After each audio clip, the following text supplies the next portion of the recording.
Assalamualaikum warahmatullahi wabarakatuh. Jadi pagi hari ini kita akan mereview mengenai tombak Luk 3 berdapur Butomeler. Ya, mari kita berbudaya karena berbudaya merupakan cerminan jati diri bangsa. Ya, pada hari ini, pagi ini yang cerah, kita akan mereview tombak berdapur Butomeler.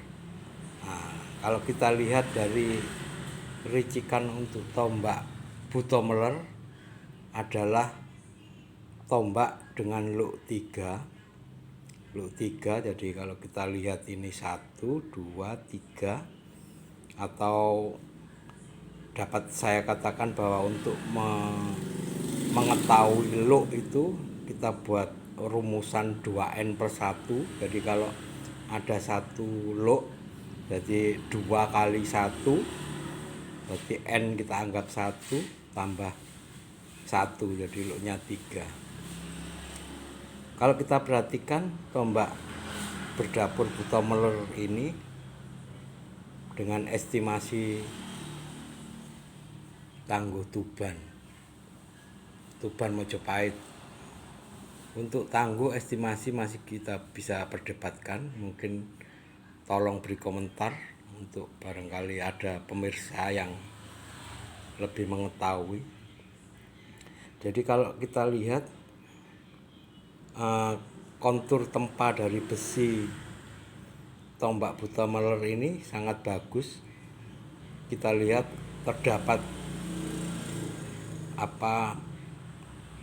kepadatan tempa yang berbeda pada bilah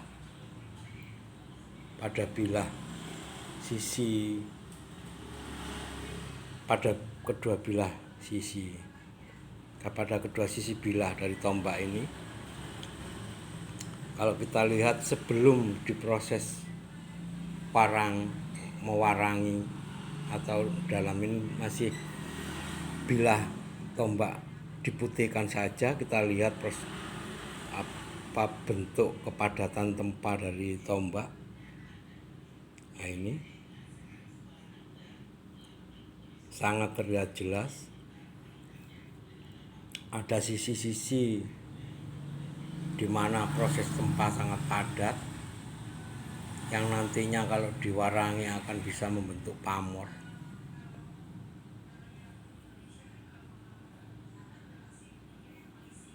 Dapat dipastikan bahwa kalau diwarangi tombak ini akan memiliki pamor selewah karena sisi, saya katakan kiri dan kanan berbeda.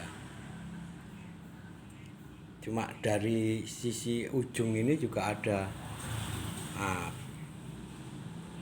proses tempa yang sangat padat yang hampir sama dengan sisi sampingnya.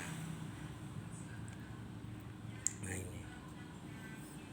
Jadi untuk ricikan dari tombak Butomeler, luknya 3, kemudian ada sedikit proses menyudut pada bagian bawah bilah tombak, walaupun menyudutnya ini tidak terlalu tajam, lebih halus, lebih luwes. Kemudian dapat saya juga katakan bahwa tombak Butomeler ini memiliki metuk iras jadi satu. Karena kita tahu bahwa baik itu untuk tombak maupun keris, jika terdapat metuk yang tidak iras, itu terdapat penebalan pada daerah peksinya dibanding peksi lainnya. Ini kalau kita lihat proses tempanya, jadi menyambung mulai dari bilah tombak sampai ke peksi, ini pesinya, jadi gagangnya ini. Nah, ini terdapat juga kontur dari proses tempa. Dapat juga saya jelaskan bahwa darah pesi dari tombak ini mungkin sudah putus, ada bagian yang putus karena kalau kita lihat, kita perhatikan lebih detail, ini yang lebih jelas. Terdapat awalan dari pesi pontir sebenarnya. Ada pesi dari pesi pontir, tapi karena putus jadi cuma awalan pesi pontirnya aja. Seperti kita tahu bahwa biasanya untuk tombak, untuk darah pesinya itu kira-kira panjangnya 3/4 dari panjang bilah tombak. Kalau ini mungkin cuma separuh karena ada 1/4 bagian yang putus.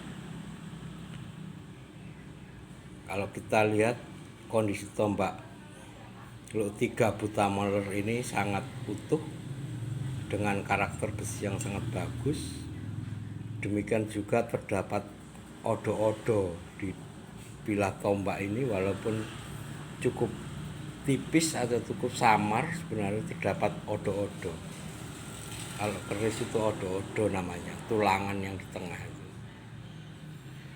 Demikian ulasan saya mengenai tombak Buta Moler Luk 3. Mari berbudaya, karena budaya merupakan cerminan jati diri bangsa. Wassalamualaikum warahmatullahi wabarakatuh.